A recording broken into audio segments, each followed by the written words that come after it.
Daniel Sports Central, big over our 2022 college football predictions for the West Virginia Mountaineers, team that went 6-7 overall in the 2021 season. But all this team being 2022 and whether or not West Virginia could be a potential Big 12 dark horse in the 2022 season is what we go over here today. We'll be analyzing this team and predicting their schedule game by game in this video, starting out with their team trends. West Virginia 6-7 last season. They were 2-4 in their first 6 games, 4-3 in their last 7. So you could say this team progressively got better over the course of the season, considering they started out 2-4 and finished out the season going to a bowl game and finishing 6-7. And it wasn't a terrible season for West Virginia. This team was a bit inconsistent at times and certainly could have been better, but in the end, 6-7 was the record. They lost to Maryland in week 1, 24-30. Obviously a tough loss there, going on the road and losing to the Terps there, but you did bounce back, winning a couple of games. That included a huge win over Virginia Tech, beating them 27-21. Lost to Oklahoma by 3. You went to Norman, and it was a very low-scoring matchup, defensive matchup, and you took a loss there by 3. But certainly, that was a well-fought matchup there. Went on to lose a couple of games after that. Then you beat Iowa State 38-31. That was a good win. Also beat Texas towards the end of November, 31-23. And of course, you made it to a bowl game. You were 6-6, heading into the Guaranteed Rate Bowl, where you played Minnesota and took the loss there 6-18. So a very low scoring matchup there against Minnesota as well. You only scored 6 points in that matchup, and offensively this team was just very inconsistent last season. That's what you definitely could say. I mean, they only scored 3 points against Oklahoma State. Defensively they had a couple of good matchups, or a couple of good games, but in the end the offense just couldn't quite get it done for this team in a lot of situations. Looking forward to 2022 now. Let's look at your roster preview going into next season. Jarrett Dahey is gone, your starting quarterback from last season, and of course he's a quarterback who, he's been around for a while now. He's been around since 2017 in college. He was with Bowling Green from 2017 to 18, and with West Virginia from 2019 to 2021. And now he's headed to Western Kentucky. So that's his 3rd location in college, and he's heading into his 6th year of college football now, which is pretty insane. But Jarrett Dahey, he's a quarterback who certainly, he just didn't reach his full potential. West Virginia, I feel like. In 2018 with Bowling Green, he really showed tremendous potential. His ceiling was only rising. And 2019 he played a little bit. 2020, 2021 played a lot. And last season, 3,000 yards, 19 touchdowns, 12 picks, and a 65% completion rate. Those stats are okay, but certainly nothing outstanding. But now you got JT Daniels coming in, the quarterback from Georgia, who's been also all over the place. JT Daniels was he was in USC at one point. He transferred into Georgia thinking he was going to be the starting quarterback for them, which it looked like he would be, but then Stetson Bennett came in and took the job from him. So JT Daniels, quarterback that also hasn't reached his full potential, I feel like, yet, and he's certainly, this is pretty much his last opportunity to do so. He is now in his 3rd school, which is West Virginia. So, certainly JT Daniels is a quarterback that has shown tremendous potential in the past, and now he's with West Virginia. So, and he's certainly stepping into a situation that is not going to be very easy here. The backfield, you lose Letty Brown, and the receiving core is losing 3 of its top 4 going into next season, which is certainly going to be a concern. Letty Brown last season, he put up over 1,200 yards, 14 touchdowns. So you lose him, a guy who really had a huge impact on this team in the backfield. But you got Tony Mathis, who is coming back, your second in the backfield from last season. He put up over 300 yards, but no touchdowns.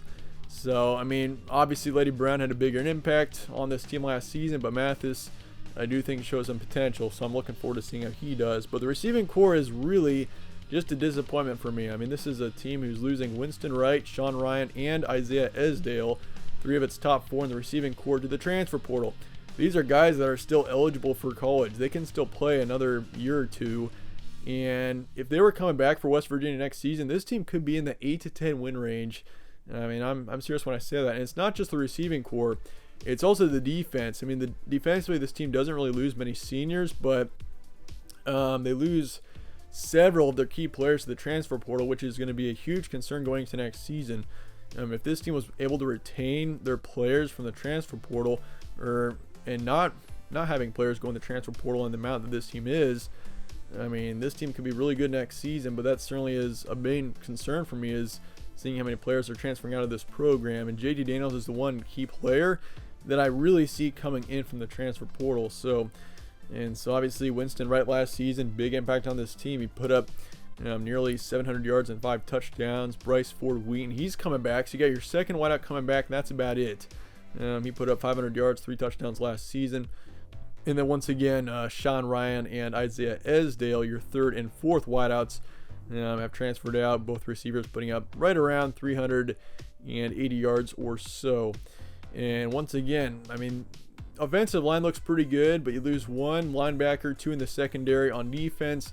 And those are just losses from seniors, from players that are moving on from the program in the normal way, not players that are transferring out. There's a lot of defensive players, key defensive players, leaving this program into the transfer portal. So once again, team is significantly impacted by transfers, and that's a big concern going to next season, seeing how many players have left this program, and that's going to have a huge impact. But it brings up the question, with the talent this team does have, are they a potential Big 12 dark horse in 2022? And honestly, this team very much would be if they were able to retain their wideouts and their defensive key players from the transfer portal, but unfortunately they're not. So it's going to be an uphill battle for West Virginia going to next season. I think JT Daniels definitely has a high ceiling still, even though he really hasn't had a great opportunity to play in college quite yet, even though he's really tried. And so we'll see how he does. He's coming in from Georgia, so Georgia just won a national championship last season. Potentially he brings some of his talent over, and he gets better over the course of this offseason. He's able to have a good season, so we'll see what happens there. But certainly, yeah, this is a team with a few question marks going into next season. Speaking of which, transfer portal and recruiting going into next season. Once again, Jared Dahey's off to Western Kentucky. JT Daniels coming in from Georgia. We mentioned Wright, receivers off to Florida State. Sean Ryan's off to Rutgers. And Esdale is off to Rice. Vandarius Cowan, linebackers, off to Maryland. He's a key player. John Hughes, offensive tackles in the transfer portal. And Rashad Ajayi, defensive back, is coming in from Colorado State. Otherwise, Tarek Austin Cave, linebacker, he's coming in from Miami. But you lose Nick Troy Fortune, defensive back, who's off to UTSA. And Akeem Misador, who's off to Miami. Jasir Cox, linebacker, coming in from North Dakota State. And you lose Josh Chandler, linebacker, off to Colorado. Michael Lockhart, defensive lineman, coming from Georgia Tech. We lose Daryl Porter Jr., who is a key player. This is a guy who was one of the leading tacklers on this team last season. He's off to Miami. And Jackie Matthews, defensive back, is off to Mississippi State. Recruiting wise, 35th in the nation, or 4th in the Big 12. So recruiting actually isn't terrible for this team. 4th in the Big 12 isn't that bad. You got 2 4-stars coming in, 23 stars. But once again, the transfer portal really is not doing this team very good this offseason. Let's look at your schedule now going into next season. You got Pitt on the road in week 1. And that's on a Thursday night. So you got a Thursday night road game for week 1 against Pitt, which is not going to be an easy game. Pitt next season is, I could see them definitely being one of the top teams in the ACC. Last year they were the top team in the ACC. They won the conference and made it to New Year's Six bowl game. And I don't think they'll be quite at that level again next season, but they're still going to be a good football team. So, that's going to be a tough one to start off the season there. But then you got Kansas coming to town in week 2. Then Towson after that. You got Virginia Tech on the road, Texas on the road to start off October. And then Baylor at home on the 13th. You got Texas Tech on the road, TCU at home. And then in November, you got Iowa State, Oklahoma, Kansas State, and Oklahoma State. So, it's not an easy schedule for West Virginia next year, playing Pitt and Virginia Tech, 2 ACC teams in your non-conference slate. And both teams I could definitely see in that 6-8 win range next season, especially Pitt. I could see Pitt being an 8 or 9 win team next season. So, it's a difficult schedule. You also got to play Pitt and Virginia Tech both on the road, so consider that too. It's a challenging schedule, especially for West Virginia team that's got a few question marks going to next year. But looking at September here, so Pitt on the road, I'm pretty confident. I'm going to take Pitt there for sure. I do think it's a close game, but in the end, on a Thursday night in week 1, I will take Pitt in that matchup, even though I do think West Virginia puts up a fight there. Then you got Kansas and Towson, both easy wins. I think you take care of both teams by a couple of touchdowns or more.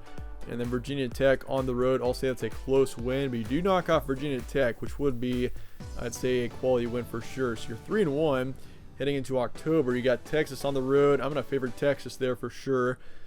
Texas next season, I don't think they'll be quite as good as what some analysts are saying. Some people are saying Texas is a dark horse college football playoff contender, which I think is nonsense, considering Texas was literally 5-7 last season. They should be I think they'll be a decent team, but I don't think they'll be that good. But nonetheless, they'll beat West Virginia to start off October. And then you got Baylor at home, which I think Baylor next season is going to disappoint a bit. I do think West Virginia beats Baylor in a close one there, which would definitely be a good win. They got Texas Tech on the road after that, which I will favor Texas Tech. I don't expect the Red Raiders to be very good next season, but I think that's kind of a confusing loss there, going on the road, and Texas Tech pulls that one out in a close one. But you come back the next week and beat TCU in a close game. So you're 5-3 heading into November. You only got to win one game in November to clinch a bowl bid, but in the end, November is a brutal month, and you do lose your final 4 games. I think this team kind of falls apart in November because of how tough of a month it is. Iowa State on the road. I mean, the Cyclones could be a 7-8 win team next season, so they'll be decent. You take a loss there. Oklahoma, of course, is going to be gunning for the Big 12 championship and also maybe a college football playoff appearance in November, so they'll beat you there too. So you lose to Oklahoma, you lose to Kansas State, which I think out of those 4 in November, that K-State game is definitely the most winnable, but even K-State I could see being a 7-9 win team next season. So they win that one. And then you go to Oklahoma State to finish out the season. Tough game, tough road game. You lose to them as well. So I've got you 5-7 next season, just missing a bowl game. It's just very challenging seeing the players leaving this program. And I mean, it's going to be tough for this team to win a lot of games next season. But if JT Daniels comes around, really has a good season, and the ceiling is definitely high for this team. But let me know your thoughts in the comments below on West Virginia. And I appreciate you guys watching as always. Stay tuned for more from All Sports Central. Catch you on the next one.